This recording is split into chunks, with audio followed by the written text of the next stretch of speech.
Brothership united. Where my fellas at? Sistership, we got this on a Brothership united. Sistership, we got this on a Brothership united. Sistership, we got this on a Brothership united. Where my fellas at? Sistership, we got this on a Brothership. Hey, what's going on? Facebook, Restream, and everyone. This is Darren Johnson, your co-host, aka DJ, and I also have Babe Bullock as well here on the show. How you doing, Babe? I'm chilling, Darren. How are you today, man? I'm great. I'm so happy that we got a chance to get together. This is the last show of the year, and I thought when we were together the last time, we would have a fun show because, this has been, as we launched the Brothaship, if I remember correct, in the March time frame, we were among the first that were invited, and we're still here. We've had, for various reasons, people that have had to come in and come out due to personal commitments and things that they have to address. But, we're still here. We're still growing, thankfully. And I hope that as we end the show, we kind of end it on a positive note with a little bit of fun and things of that nature. So I want to welcome everyone. And I also, before we start getting into our subject matter, there was a thought that crossed my mind as we were getting on right before we went live. And I just want to wish everybody, before we even get to the holidays, not so much happy holidays, but happy health. I think right now, on a personal level, with some friends and some loved ones, everybody's going through some form, if it's not themselves, someone that they love or they care about, that has to address a health concern, if it's minor or if it's major. So I really wish from the bottom of my heart, peace, blessing, grace, and Godspeed for all of our listeners that are out there that may have a loved one that's feeling under the weather, that may be awaiting some results for a test, or maybe having to come to grips with the extent of the issues that they're facing. I really feel that I'm saying that on a personal level, and I'm sure that resonates to each and all of you in some form of capacity. Our health is our wealth. And, for those of us that do have the benefit of good health as we know it, do everything that you can possibly to maintain that, because it's truly a gift from the higher power. So I don't want to get too deep, but I really feel that way. So before we jump into the sports show, in this type of format, because we have a monthly show, I think sometimes it's in our best interest to kind of talk about the monthly issues from a current events. A lot of things are happening in the American landscape, and I want to preface American because our reach is global, but the things that sometimes affect us here in the mainland states have a ripple effect across the diaspora. So, three big events have happened and have been televised since we last got together. We had the Kyle Rittenhouse trial that resulted in his acquittal, the Ahmaud Arbery case, which actually resulted in convictions only because one of the idiots involved videotaped it.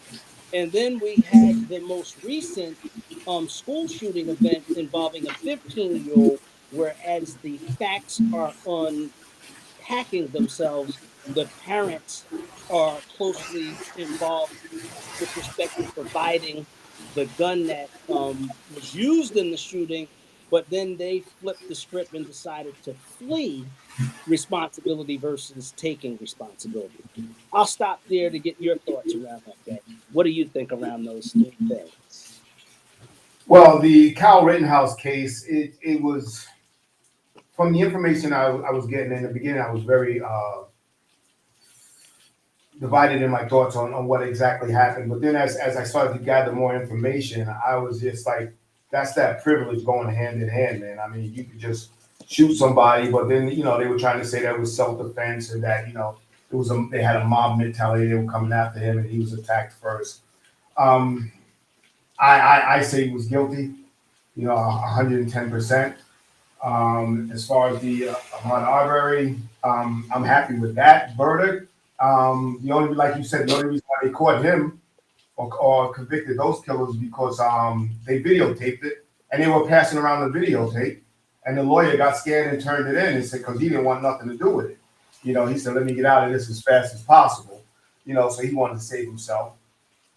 And the school shooting, I haven't gotten too much information on. I did hear about the parents on the run and stuff like that, and that's the privilege, man. Like I tell you, that's the privilege, man. People could do stuff like that. If I did something like that, it'd be a whole different story, man. I don't think I'd be talking to you today. Well, I think can you hear me? I can hear you fine. Okay, I just wanted to make sure. The last show there was a lag with Restream, and I wanted to make sure we were fluid. I'll give you my quick points on this really quick. With Kyle Rittenhouse, basically he was a vigilante.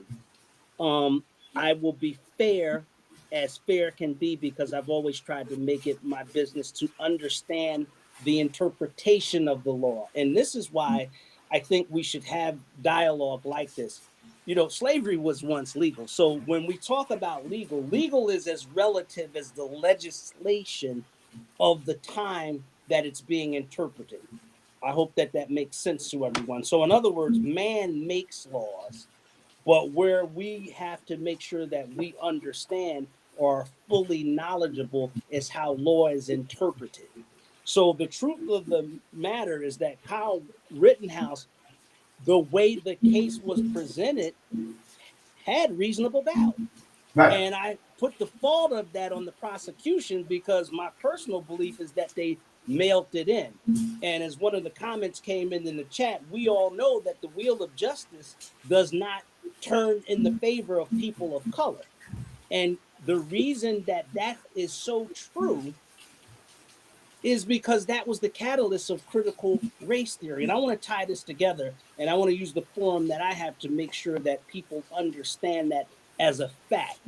First of all, number one, critical race theory is not being taught in secondary school curriculums. It is not. It is not. I'll say it again. It is not. That is a patently false political wedge issue. That's number one.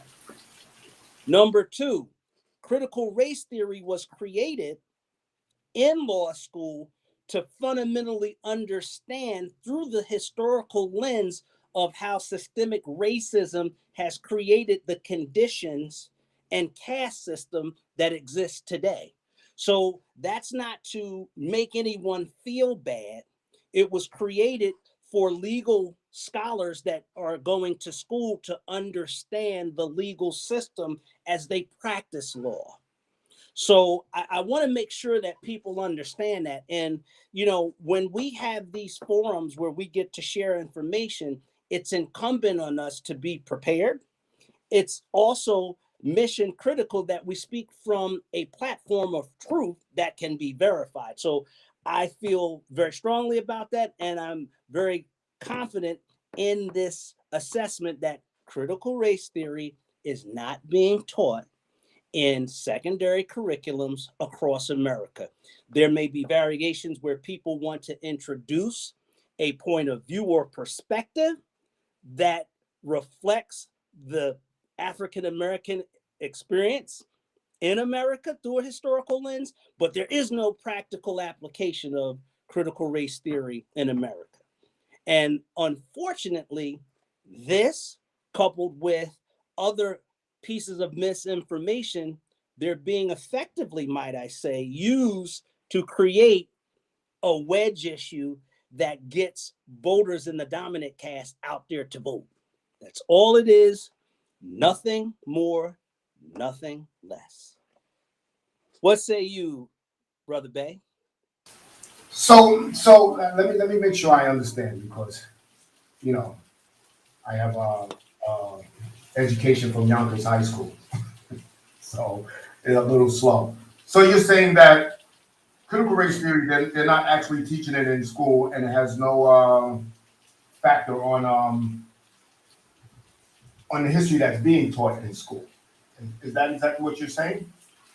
My point is critical race theory as a fundamental theory that was created by African Americans in a think tank. It was initially applied in legal schools, in law school.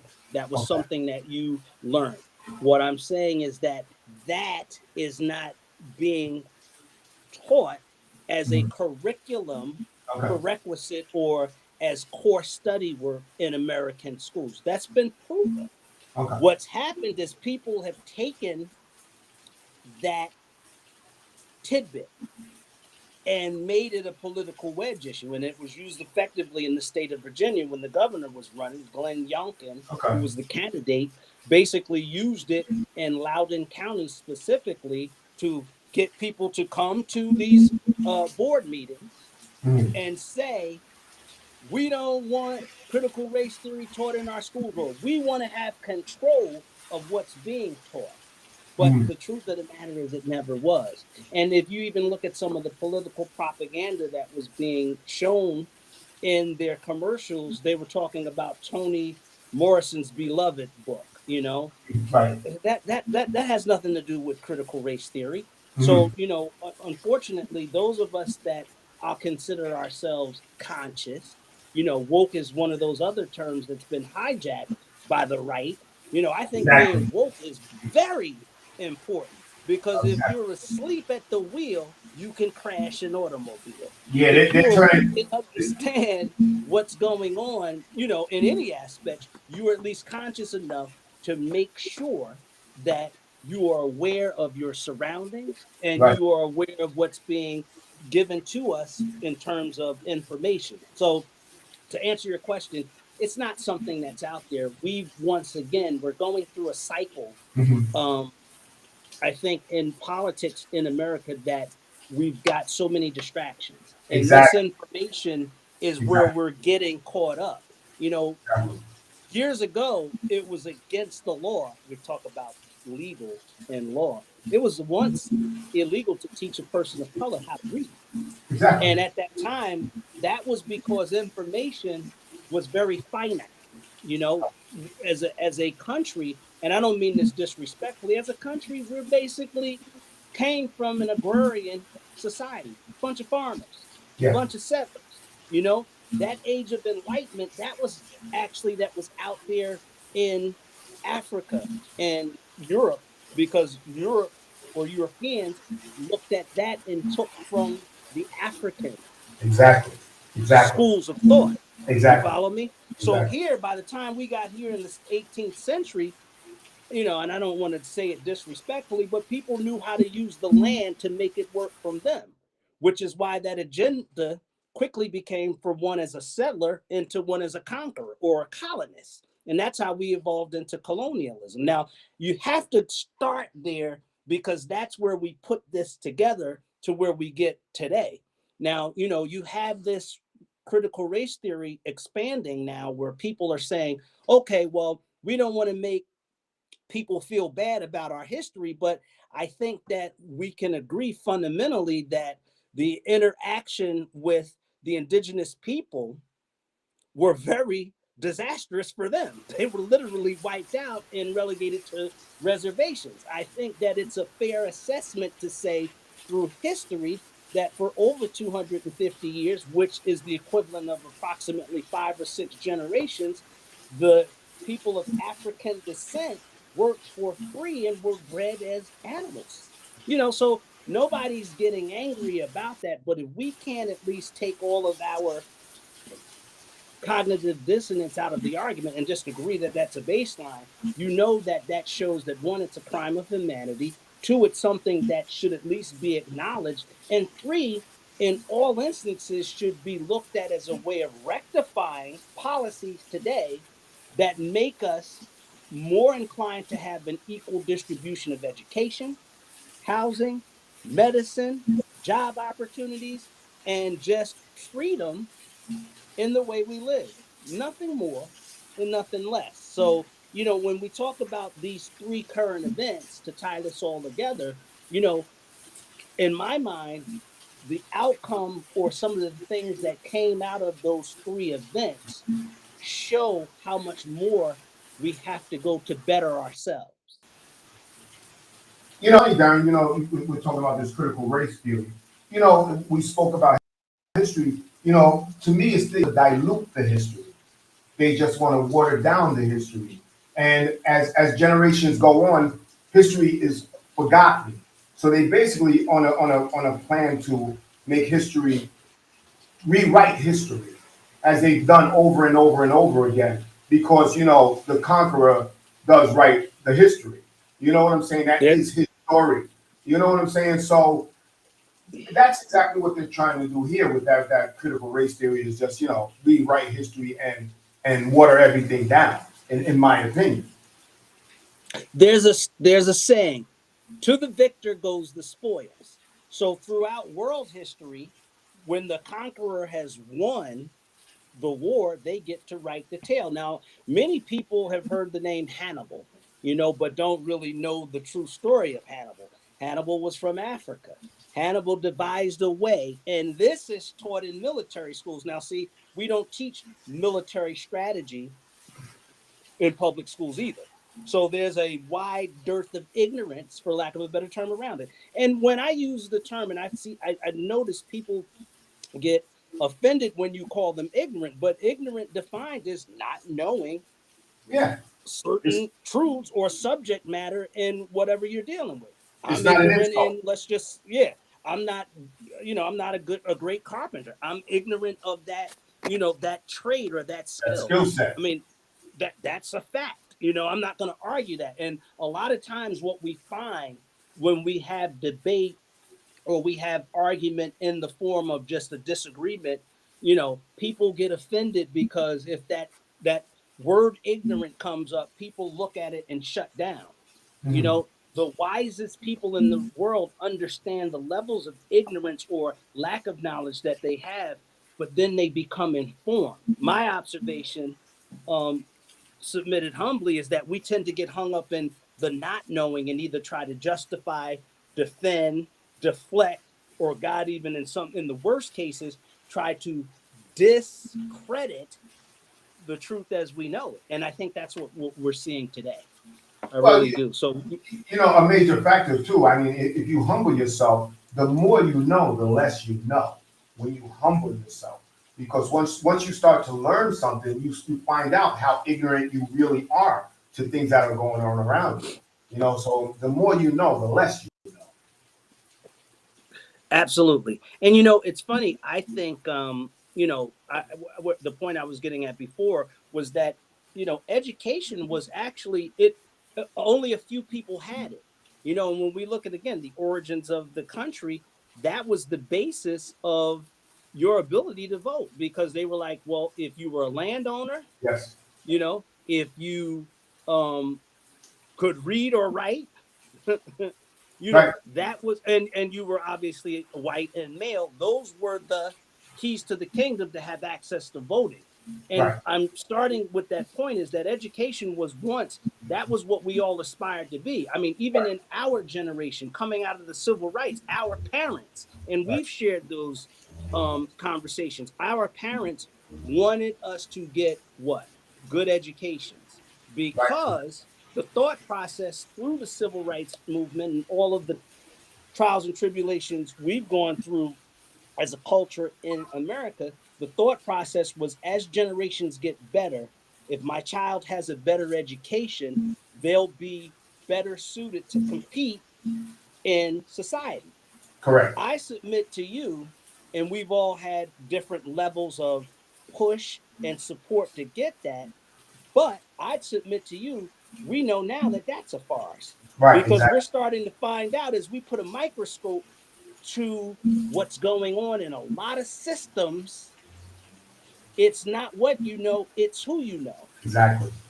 Perfect example, on the set of Alec Baldwin's movie where that unfortunate accident happened. Hmm. Well, the armorer, she was 24 years old, and that's not to say that she was too young, but guess how she got the job? She was connected through someone else. And there's a soundbite from her, not me, saying how she was uncomfortable and didn't feel, that she knew everything that was associated with that. I mean, there you go, right there. Right, You exactly, know, I mean, exactly. you listen to the parent, the prosecutor of the parents with this 15-year-old. She didn't sound like the sharpest tool in the shed from my perspective, because instead of them looking at trying to apprehend these people as late as Friday night, the sheriff's office and the prosecutor were doing this. And see, what tends to happen is we don't really know how much we don't know until there's a crisis. Right, And time exactly. after time, we're starting to uncover and unpack that people are ill prepared to manage effectively these crises. For example, if a 15-year-old, you see them writing something about death and destruction everywhere, right? And they have a backpack, how did you not check the backpack? Exactly. I mean, Exactly. that's basically what happened. The parents came and said, you know what? We're not gonna take the kid with us after all of this. Right. That would be a red light to me. If you get suspended, how do if you're supposed to be expelled, how does the parent make the decision to not take the child, and then the child goes back and shoots people up? Right. Yeah. You follow Exactly. what I'm saying? So No, I we've got you. got to start questioning, just respectfully, how these things are being allowed to happen without any foresight, without any governance, because there's an expectation in other cultures and societies that we have it together. But I'm looking at the school shooting going, something's wrong. This And ex Darren, and to go back, that's all history. That's all yes. history. We know about school shootings. So why didn't we jump on that particular instance where you said he came in there with he was leaving and he had the backpack? Well, we know there's a history of school shootings in the United States. We got to investigate a little bit more. But they Correct. let things go. So, There've been 28 school shootings this year. So mhm. on average, that's roughly two a month, a little more, 2.3 per month. Now, Mhm. I will tell you from my perspective why there's not an appetite to address them. Because when we have the argument or the debate around gun control in America, right, wrong, and different, we have a fetish with guns. We do. Because the first time you start talking about gun control, Second Amendment comes up. And the Second Amendment has been bastardized, diluted, and made as a wedge issue. I don't like guns. I don't. But I own them for my safety because I consider myself one. I know that in order for me to move freely in this country, there's a very real possibility that some people may not like the movement I'm making. I agree. So I agree. therefore, you know what I mean? If Yeah. we had nothing to fear but fear itself, there wouldn't be this need to continue to be armed. Right. And what Exactly. you're seeing in the three cases that we brought up, all of them involve guns, Mhm. assault rifles. And Mhm. what scares me as a person that's a human first, but then an African American second in this country, is that everybody wants to solve issues with a gun, or they feel more comfortable with a gun, or they think that inserting themselves in a situation, the solution is with the gun. What happened to this? I remember, and I'm from Newark, New Jersey, and it's a rough town, but I can remember people had fist fights. If you won, you won. If you lost, you shook the hands person. If you thought it was close, you'd come the next day and you would fight again. That really were those were the rules of the road, the gentleman's rules of fighting. You might not have a fair fight, but that's what it was. Exactly. And I think, and I don't want to stay on it, I know we want to get into sports. I contend, and I'll say this for the people that are listening abroad, what people are missing is that this domestic terror, and that's what it is, by the way, and we always had domestic terror. It just was specifically rooted for people of color as a means to suppress their freedom. after slavery, we're Mhm. going into a very similar construct. People just aren't quick enough to understand it. You follow me? So, in Yeah, other yeah. words, I'm not worried about these radicalized people that believe white nationalism. And anyone that studies terrorism has to realize we may be the target, but when you're employing an agenda of domestic terrorism, the object of terror are the people you're trying to flip To to subjugate. become terrorists. Yes, yes. So that's why you're seeing these school shootings. That's why you're seeing a Kyle Rittenhouse. He didn't shoot any black people. I mean, if I was selfish, I wouldn't care. But the reason it matters is because of the message that it's sending. Exactly, exactly, It's sending a message to any ally of Black Lives Matter or exactly, any ally exactly. that wants to be a part of the human cause of equality for all. You know what? You're a liability too because the agenda that I'm caping for is greater than you. Yeah, And because I they're think off those are code. the They're off code. They're off code. exactly. Yeah, yeah, So that's exactly. what I think that we have to start looking at. And at the end of the day, for the listening public, the only appeal that I have is that you just try to look at things rationally. You know, our leaders right now, and I was watching something today and for the past week, where we pay for congressmen and senators. We pay them. If you're paying taxes, you directly pay for their salary. Right. And if we're all working people, some of the things that you see these people you pay for do, they're not being held accountable. But if you do the same things in your place of work, if it's a reputable place of work, you would be fired on the Exactly. spot. Yep. So, once again, where's the accountability that we hold for the people that we put in office to serve? But then where's the code of conduct? Because what I'm starting to observe is now everyone is using the First Amendment to justify bad behavior. Yeah. Think about that. I mean, Yeah. and I remember my old man, he was a rough guy. He would say, sometimes the best way to settle something is to jump up in somebody's chest, and I'm cleaning it up, because that's what stops it.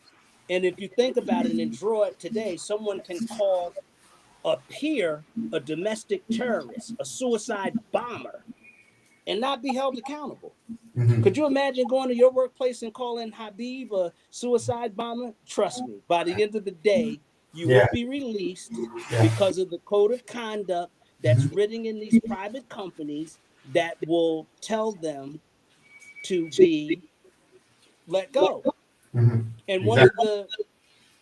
the people on the chat, Mama C, made a good point. She said, fear has become the guiding force for a large majority of human beings.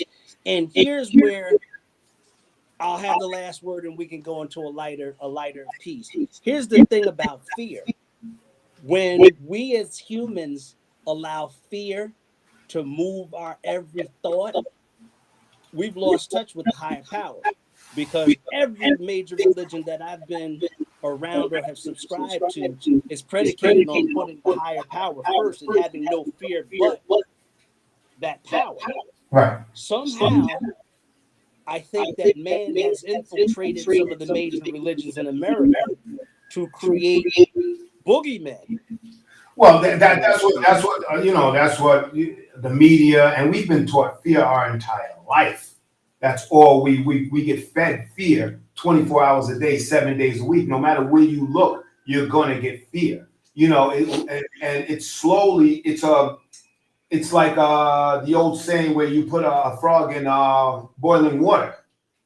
And not even boiling water, just you put the water on the stove and you turn the fire on and you slowly heat the water up. And that's what fear is to us. We've just slowly been indoctrinated into this fear culture, because everything is based on fear. Everything that in our society is based on fear.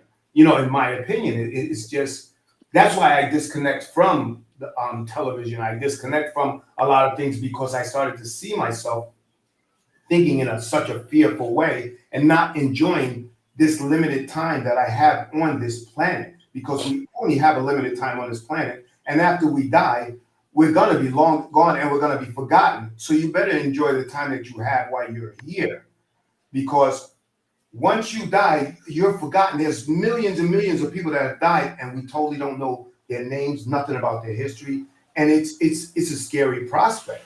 But they got us so distracted on fear that they're limiting our ability to enjoy this moment, this thing that we call life.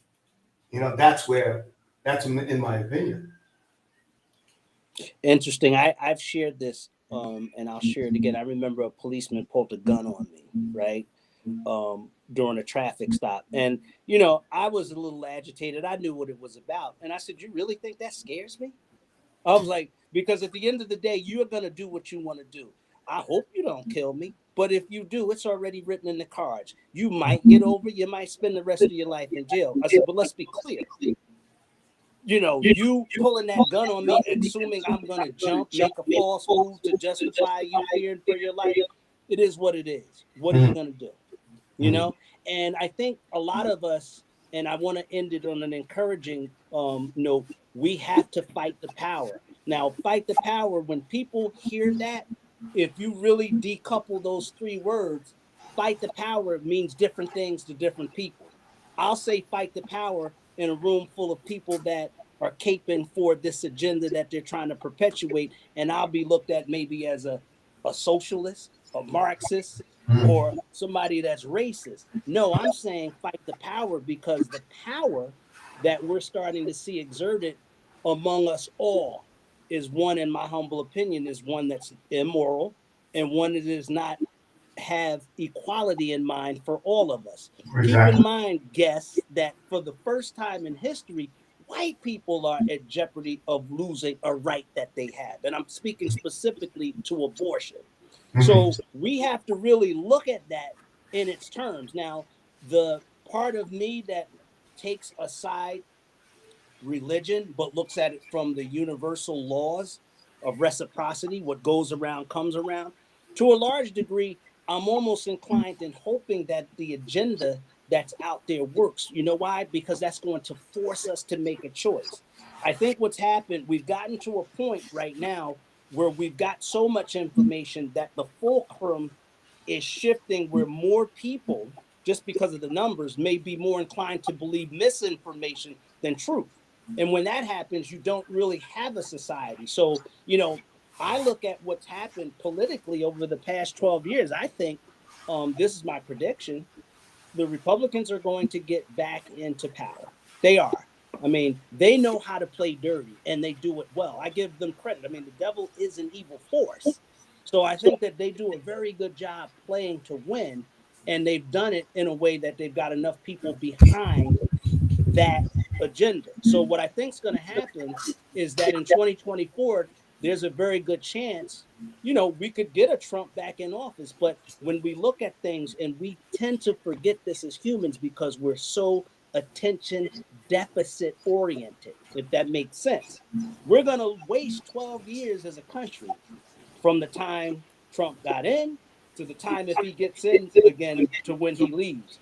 And the resulting mess that follows, because again, I continue to tell people, I think that what's happening is that, there are powers on that side that want to totally deconstruct the political scheme. They want to burn it down. And maybe that's what we need. I don't know.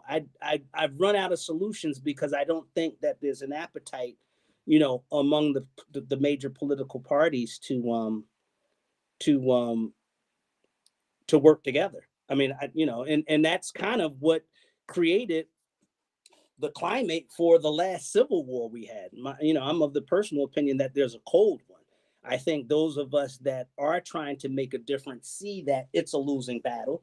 I remember in social media, we fought so much, sometimes trying to tell people, hey, man, something's going wrong. But that misinformation was baked so deep, people believe what they want. So maybe we need to just start over again. I know that that's a troubling idea to some, but maybe that's what we have to do. Um, in the science of recovery, it's known people have to have a rock bottom before they realize that they're powerless, and when they admit that they have a problem, that's when they begin that personal renewal and become, you know, constructive members of society. Maybe that's what we need to do. I don't And, know. What do you think? and then we'll circle all the way back, Darren, to CRT, critical race theory. That's why we have to know the true history, because we don't know when we're going to hit rock bottom until we know the true history. So now on to sports. Okay, I I think had to so. turn the air on. It got hot in here, man. But you know what? Again, we have to use this forum to speak truth to power, because if we don't, some of these other formats out here, again, you have mavens of misinformation out there. From a sports standpoint, I know that you don't follow them a lot, so I'll have to pick and choose what areas of sports are of your interest, Bay. Oh, I love boxing. Love boxing. Big Mike Tyson fan. Big Ali fan. I'm sorry, I'm adjusting my lights. I apologize, everyone. Um, Love boxing. I'm an old school football fan, Giants fan. I'm a Giant fan. From the 80s and 90s, Lawrence Taylor, Harry Carson. Um, Hated the Dallas Cowboys with a passion. Hated them with a passion. I loved Randall Cunningham. I'm old school like that. Boxing, Mike Tyson, Ali, Sugar Ray Robinson, Sugar Ray Leonard, Tommy Hearns, Marvin Hagler, Roberto Duran. I'm that era, man. Okay. I like Floyd, but you know, Floyd didn't. I mean, that 50-0 is super impressive, but there's better records out there. You know. Okay, so that's good, because boxing was one of the things that I was going to talk about, and I think that's a common ground for most people, particularly in the Northeast as well. I'll give you guys a little bit of something about me, the people that don't know. I won the Junior Olympics as a 12-year-old in the 85-pound class. I was 15-0, and that's something that in my family, every male that's a Johnson in the North family has to go through, and that's what I did. So you know, my old man, he was a boxer. My uncle was a boxer. Everybody. So it was just something that was a rite of passage, if you will. So you know, my day consisted of, for one whole year, getting up at 5 a.m, running a couple of miles, going to class, doing homework, and then going to the gym for 2 hours, and then after that, watching 8mm films of the Masters. So to Yeah, I your remember point, that. Sugar Ray Robinson, Willie Pep, Benny Armstrong. I'm sorry, Benny Leonard. Um, Desert um, Charles. yeah, all of Rocky Marciano, all Yeah. of these guys. And at the time, because you know we're small guys, you know we were looking at the smaller weight classes, because that's where you got to see, you know, all of the razzmatazz, if you will, you know. And in my mind, you know, when we talked about the comparison, I think the best fighter of our time and era, well, I'll say of all time, would have to be Sugar Ray Robinson. And the Yeah, reason I say that I is agree. because he was 100 and, well, as an amateur, he was 128-1 as an amateur. As a professional boxer, he was 174-19 with 6 draws and 109 KOs. And the 19 number of losses, it's not fair when you compare that, because like many boxers of this era, he fought past his prime and was desperate for money.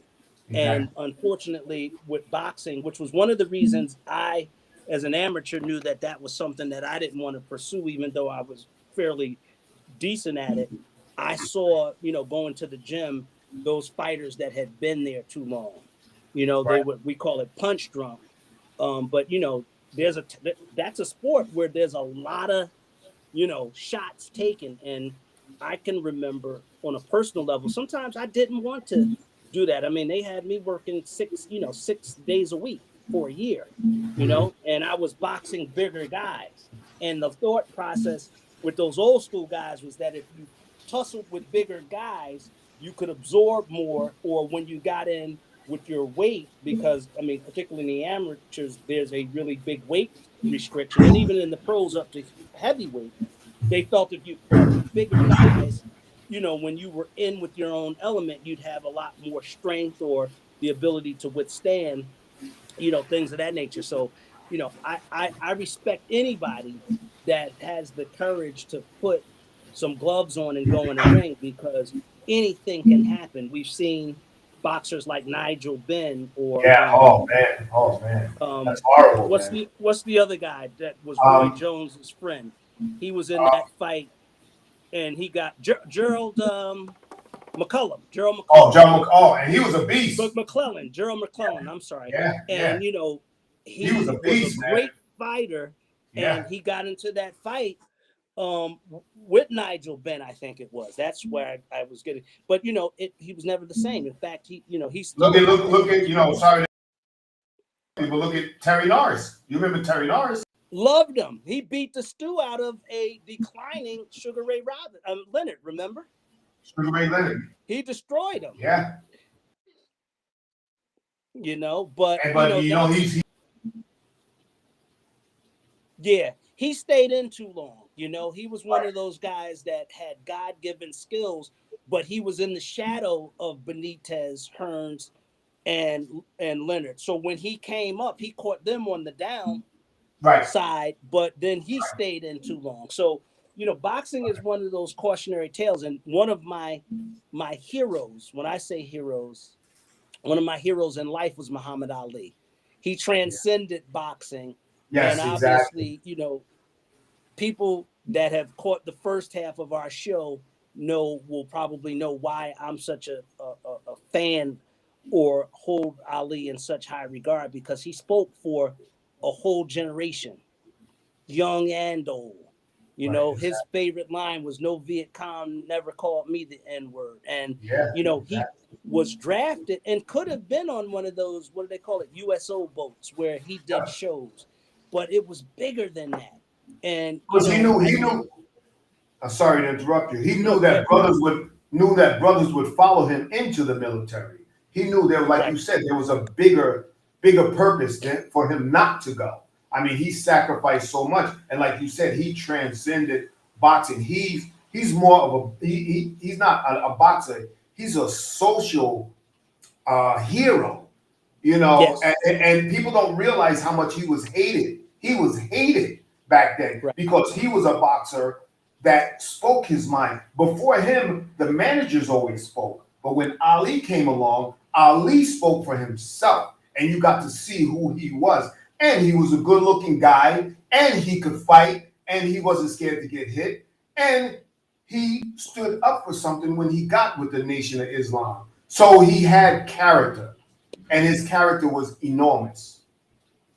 He said what people were scared to say. That's the other Exactly. element, because you have to remember, we could even have an entire show about cinema in America and how it's always put us, particularly men, in either subservient or clownish roles. And Yep. he just was that voice of power that said, look, I am great at what I do, and I think when we put it through that lens of heroes, when you look at him and James Brown, arguably, say it loud, I'm black and I'm proud, for us in that age group, those were the most empowering, in my opinion, figures that talked about looking at yourself in America as a young African-American man in America, saying, I can and I am somebody, So that's something that I've never forgotten. And when you look at it through the lens of our youngsters today, there are very few, if any, dominant figures that had that type of power, that type of passion, and that type of conviction to really speak for a generation in a positive way. Right. Exactly. And but the only thing, that I don't like about what our society does with us, we always have to look towards a singer or an athlete, a comedian for an opinion, where we should be looking at more of a wealthy black man, a businessman, a scientist, somebody that used their brain to get somewhere. We're always looking at the Jay-Z's, the Mayweathers and stuff for an opinion, where they're just good at that particular thing. We need something else with doctors and lawyers and that have manipulated, have made it in this system, and they can say to us, you can do this too. You know what I'm saying? And we have a lot of people out there, but they don't put them out in the forefront. They give us singers, entertainers, comedians, and you know, like we had at one time Cardi B talking to Bernie Sanders. That's ridiculous. That's ridiculous, man. You know, so it's ridiculous. You know, and that woman could barely put a sentence together, and she was talking about drugging her Johns that she was with, and you're gonna have her talk to a presidential candidate. That's what they give us, man. You know. Well, I think now I don't have my hat on, but I'm gonna put it on backwards like Bay. Here's what I think. And again, when we talk politics, these politicians, they're slick. They use demographics, they use numbers to determine focus groups. So when I start there and stop there, there's a responsibility that we own. I'll give you two names that were people that I followed as a youngster: Reginald Lewis and Robert Smith. Now, look those guys up for those of you who don't know. Reginald Lewis, he wrote a book called Why Should All of the White Guys Have the Fun? He actually talked his way into Harvard, and he actually became a multimillionaire in leveraged buyouts during the 80s. And today they have the Reginald F. Lewis School of Business on Harvard as part of his work. So again, to your point, you know, I only knew about him because when I went to B school at Florida A&M, he was required reading. You know, Robert Smith, that's the gentleman that did the commencement speech at Morehouse and forgave everyone's Oh, I student heard debt. him. Yeah, I heard him. Now, interestingly enough, he's a private equity firm owner, and he was under investigation. So, you know, the rumor was he did that as, you know, a good deed to try to get some good steed and good press. But I don't know if that's true. My point is, as a people,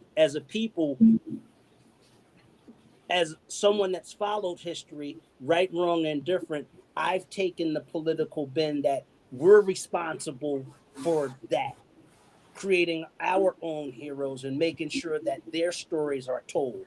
And I think that's the same mindset that made Tyler Perry so successful. You know, I remember living in Chicago. I didn't know who he was. Some friends were like, we're going to a Tyler Perry play. I was like, who is that? They were like, you don't know who he is? I'm like, no. But, you know, he created that structure from the ground up. He was living in a car and just had so much belief in writing plays. Now he's buying, you know, a studio in Atlanta and creating hundreds of jobs for us. You know what I mean? So I'm Right, saying right. that to say, you know, the onus comes on us. And, you know, a lot of us get tired of having to be trailblazers, but I'm of the opinion that we have to keep pushing. You know, we can't Well, let go ahead. I'm people sorry. make those decisions for us. I'm sorry, go ahead. Go ahead. No, I agree with you. And the whole trailblazer thing drives me crazy too. I get so sick of hearing the first black this, the first black that. I get so sick and tired of that. You know, that's the one that you're pushing forward, because there's a lot of folks that tried, but you guys manipulate. You know, the dominant society manipulates them where they can't get ahead. I just get so sick and tired of that. But I do understand what you're saying. Like, we have to take control of our agenda and our how we look in society. You know, we have to do that. But, you know, like we spoke a couple of shows back. I think it was something about education. I think it was the education show. And we went into education, and then we said, well, you know, yeah, the school system is teaching one thing, but when your kids come home, you actually have to teach them the real history and what's really going on, the history from a black perspective, you know, and what we've done in this country and how this country has manipulated things to put us in the situation where we are, you know. So I understand exactly what you're saying, where we have to take control of that, like the Jewish people did with Hollywood. They came in and they took over Hollywood, you know, and that's what you got. That's all you got right now, you know? Right. Now, what's interesting, you know, you say that, and that's a truth, but when we start talking about, the politicization of what we say and how we say it, you could have that soundbite snipped out of here and people could flip that to say that you're anti-Semitic. When all Exactly. you're stating Exactly. is a fact that based on, what they did and coalesced as a people, how they did Exactly. it. So, Exactly. that's just one of those interesting because, you have to be very careful in what you say and how you say it, but that's a truth and that's no disrespect. They And basically were hence Nick Cannon when Nick Cannon had Professor Griff on his show, and Professor Griff said exactly what I'm saying in a different way, in the Public Enemy way, and they made Nick Cannon go on an apology tour. I don't know if you know that, but that's what happened. You know? yeah, but see that now I'm gonna be devil's advocate. The problem is that when you have a show and there are these unwritten rules in Hollywood that are supposed to be known, they create people that are taboo. So, for example, Minister Louis Farrakhan is taboo. You're not if you put him on your show, that's a dog whistle for every gatekeeper that's in Hollywood Yeah, hence because Arsenio they Hall. Arsenio because they've Hall. defined right because they've defined that. Mhm. Professor Griff is that. So when they knew he was even coming on the show, the Mhm. censors, the Mhm. Brads and Karens were already listening so that they can take sound bites to go up anti-Semitic, and that's how he got in trouble. Mhm. That's basically. I mean, years ago, I'm sure you saw the interview. Arsenio said that was one of the reasons why he was pulled off at that time Exactly. before he made the resurgence. Exactly. But see, we know that, and I'm going to say this respectfully. We know that sometimes if we're not careful, the oppressed can become the oppressor when they ascend to power. Yeah. Yeah. Yeah. Simple. Yeah. Very simple. So, Yeah. when we are put in positions where, we have, and that happens with us between each other, It's as a it's collect. Go ahead. I'm sorry. Go ahead. I know you. it's an old saying. It ain't no fun when the rabbit got the gun. You know what I'm That's saying? right. Exactly. It ain't no fun when the rabbit got the gun. You know? So Yep. Hey, and I want to give a special shout out to Mama C because on the chat she's putting up links for educational purposes so that people can look up Reginald Lewis's story. I think it's inspiring, and I really got a lot of reading his story. And I think one day I knew that someone had bought the rights to it. In fact, his nephew was the guy that played in A Different World. So 6 degrees of separation. But the other thing I do want to just stress as we get ready to close out because we are going to end our show at 3 today.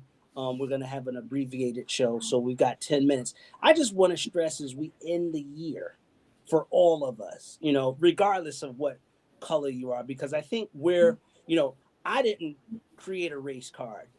I basically have been dealt the bottom of the deck, and I'm trying to do my best to win in a game that's already been stacked.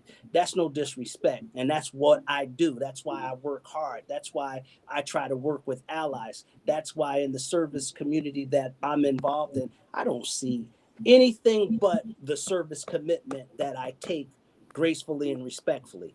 But somehow, the message that I want us to have as we end the year and we go into 2022 with a invigorated show in different formats and new faces, we have to be committed to learning.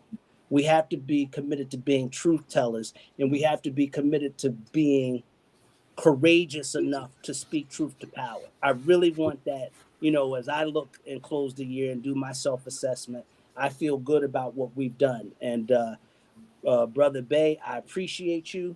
Um, I think that you've been a consistent arbiter of truth and, trying to get this message out. And, I'm proud to be a part of this because, like I said, I do the analytics myself. And I said, wow, you know, this is getting out here. People are looking at this, and that's made my commitment to being prepared, having Mhm. topics that are of interest, so that we have that voice. And this is very good because behind the scenes, I can't tell you how many times I have conversations with people and they like what we're doing. So I appreciate you, and thank you for your consistency, your tenacity, and your contribution to this thing we call the brothership. I really appreciate you guys, even in the beginning, inviting me. When we had the whole group together, and I know we're going to get back together sooner or later. But I really thank you and all the ladies behind the scenes, that invited me in on this. We had a little dust up in the beginning, but we made it through. And I love it, man. I love it. I love the conversation. I love learning. And I love the hear the steel clashing and the steel just we're clashing back and forth, and we have difference of opinions. But I learned something. I learned something, and I'm always looking to be a little less ignorant. You know what I'm saying? I don't mind saying Right. that. And and Right. and it's so true. Like I said earlier, the more I know, the less I know. The more I'm just like, wow, I don't know that. I gotta really look up something. And this show has brought that to me. And meeting the different gentlemen that were on the show in the beginning, it was like, wow, man, we had so many different opinions and so many different areas that everybody came from. And I was like, I was a little intimidated, but I said, I know a little history, so let me just join in with the brothers, and the brothers can teach me something. So I'm happy, man. I look forward to it. I got to tell you, Darren, I look forward to it. I miss the other brothers. I can't wait till everybody comes back and we get in a group and we could just clash and go at it and have that conversation where well, you don't know what you're talking about. You know what I'm saying? I want to get to that point, but I enjoy it, man, and I really appreciate you guys inviting me on the show. Well, and here's the good thing. I think, conceptually, and you hit it spot on. The sistership, who are our sponsors, came up with the idea. They said, you know what? They looked at a market and said, there's not something out there in this format where you have brothers coming together. And when I use the brother, I mean of all backgrounds. We just focused on us because that was where our nucleus started. Mhm. But getting together, and we, like you said, you called everything out. We had some disagreements. We never disrespected each other, and that was something new. I think when we do try to plan this and come in with a perspective, and it comes across, as far as I know, when I review and re-listen to it, we're organic. We're not fronting. I know that people are speaking from the heart, and that's what you have to do. And what I'm finding out as I try to contribute to this format, and you compare it to, I'll say, quote unquote news, that's entertainment value. It's out there for a reason. Whether you watch Fox or see it NN, there's a message out there. We're just sharing thoughts. And what I've learned, my dad was an educator, so that was a focal factor in my life. The quest to just know as much as possible. And I'm real simple. Every day we should be learning something. We should be learning from each other. You Mhm. know, in today's world, we should be trying to break the barriers of humanity down today. And again, just sharing a quote that I just saw: life isn't about color, it's about our ability to love one another unconditionally. Now, everybody, in my humble opinion, is not capable of doing that because they're ignorant. And we see that manifesting itself every day. So, going into 2022, for followers of the brothership, I say, let's break some of the paradigms. I often say, if you don't have friends of different backgrounds and they're only at work, are you really doing your job on the humanistic scale? I'm not saying go out and just be friends, with people you don't know or you may not like, but that's part of getting to know. I mean, if you've never, met anybody that looks a little different than you or worship somebody a little different, you'd be less inclined to think that they were a suicide bomber. Yeah. You'd be less inclined to make fun of their different cultures doing their time of celebration. You may think that, if you knew a Muslim, well, you would understand what Ramadan truly is. Right. You know what I Exactly. mean? So those are the challenges that we have to give ourselves. And again, I try to break it down very simply. It's too easy to be a good person because we're around so many mediocre people. I'm gonna Mhm. say that again. It's Right. too easy to be a good person when we have so many mediocre people. And I'm not trying to be an elitist, but some people just don't like everyone. There's a Right. problem with that. We have to we're a manifestation of ourselves. We've got people that are allegedly depressed. Depression's anger turned inside. You know what I'm saying? We've got to, especially if we're happy and we have our health, we have a civic responsibility. Remember that used to be in school, civics? Yep. That was about what you're supposed to do to be a Yep. good and Exactly. kind and gentler person. We Right. have a Exactly. civic responsibility to try to be our best person forward. But when you look at what we're seeing today, you've got more division by alleged leaders. Right. And we have to call that out. I'm always going to call that out in my personal, interactions and even out here in the public. If some things, what do they say? They make these little sayings. If you see something, say something. Well, that goes to behavior. If your leaders aren't leading, you're supposed to say something.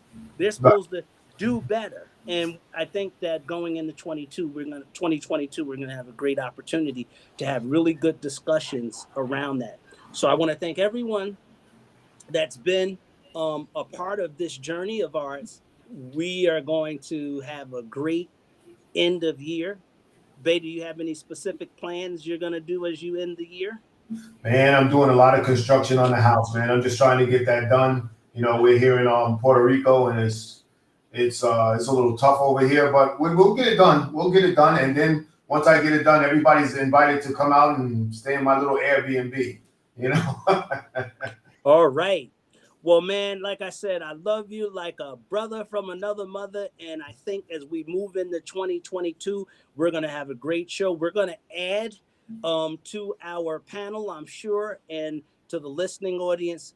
Thank you for your support. You make it happen. You make us want to do this, and we'll continue to bring good topics to you. So thank you. You have a great end of year, a Merry Christmas, a Happy Hanukkah, a Happy Kwanzaa, or whatever you believe in, and just be yourself because everyone else is taken. Peace. Have a good one.